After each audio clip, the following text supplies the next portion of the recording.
Hello. Madam രാശിക്കാരുടെ ജീവിതത്തിൽ വലിയൊരു മാറ്റത്തിനുള്ള സമയമാണിത്.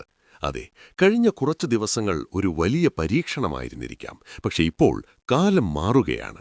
അപ്പോൾ ആ മാറ്റങ്ങൾ എന്തൊക്കെയാണ്? അശുഭകരമായ ഫലങ്ങൾ എങ്ങനെ വരും? ഇതെല്ലാം വിശദമായി നോക്കാം. ദൈവത്തിന്റെ ശക്തിയേക്കാൾ വലുതായി ഒന്നുമില്ലെന്ന് പറയപ്പെടുന്നു. മേഡം രാശിക്കാർ നേരിട്ട വെല്ലുവിളികൾ, ബുദ്ധിമുട്ടുകൾ എന്നിവ ദൈവത്തിൽ നിന്നുള്ള ഒരു പരീക്ഷണമായി തോന്നിയിരിക്കാം. എന്നാൽ ആ പരീക്ഷണ സമയം ഇപ്പോൾ അവസാനിച്ചു എന്നതാണ് സന്തോഷവാർത്ത. മേഡം രാശിക്കാർ ധൈര്യത്തിന്റെ മറ്റൊരു പേരാണ്.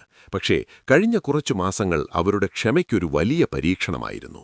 അവരെത്ര കഠിനാധ്വാനം ചെയ്താലും അവർക്കാവശ്യമുള്ള ഫലങ്ങൾ ലഭിക്കുന്നില്ല എന്നതിൽ നിരാശ തോന്നുന്നത് വളരെ സ്വാഭാവികമാണ്. ഇത്തരത്തിലുള്ള അനുഭവങ്ങൾ മേഡം രാശിക്കാരെ ശരിക്കും വേദനിപ്പിച്ചിട്ടുണ്ട്. എല്ലാറ്റിലും വലിയ വേദന എന്താണെന്ന് നിങ്ങൾക്കറിയാമോ? നമ്മൾ ഏറ്റവും സ്നേഹിക്കുന്നതോ വിശ്വസിക്കുന്നതോ ആയ ഒരാൾ നമ്മെ തെറ്റിദ്ധരിക്കുമ്പോൾ. ഈ വൈകാരിക വേദന നമ്മുടെ മനസ്സമാധാനം നശിപ്പിച്ചു. ഇതെല്ലാം പോരാ എന്ന മട്ടിൽ നടുവിൽ അനാവശ്യമായ ആരോഗ്യ പ്രശ്നങ്ങളുണ്ടാകുന്നത് എന്തുകൊണ്ട്? അത് നമ്മെ ധൈര്യം നഷ്ടപ്പെടുത്തി.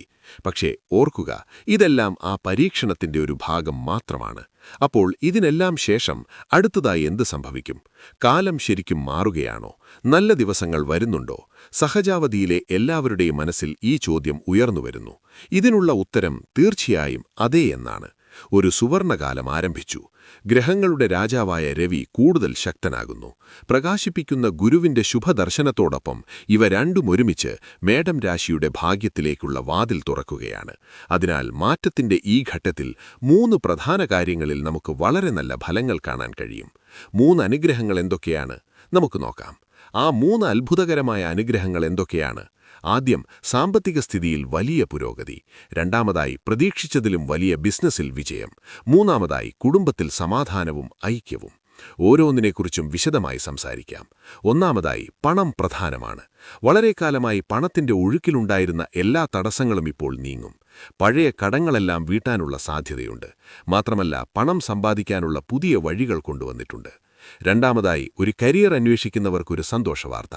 ബിസിനസ് ചെയ്യുന്നവർക്ക് കൂടുതൽ ലാഭം ലഭിക്കും. ജോലി ചെയ്യുന്നവർക്ക് സ്ഥാനക്കയറ്റവും വളരെ ശക്തമാണ്.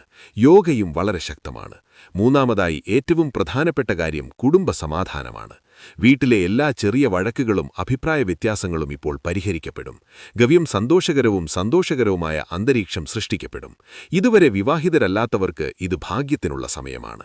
ശരി, പരീക്ഷകൾ അവസാനിച്ച് നല്ല ഫലങ്ങൾ എഴുതുന്ന ഈ സമയത്ത് ഈ ദിവ്യാനുഗ്രഹം കൂടുതൽ വർദ്ധിപ്പിക്കാൻ നമ്മൾ വന്നിരിക്കുന്നു. ഭാഗ്യം നമ്മോടൊപ്പം നിലനിർത്താൻ ചില ലളിതമായ പരിഹാരങ്ങൾ ചെയ്യുന്നത് വളരെ നല്ലതാണ്.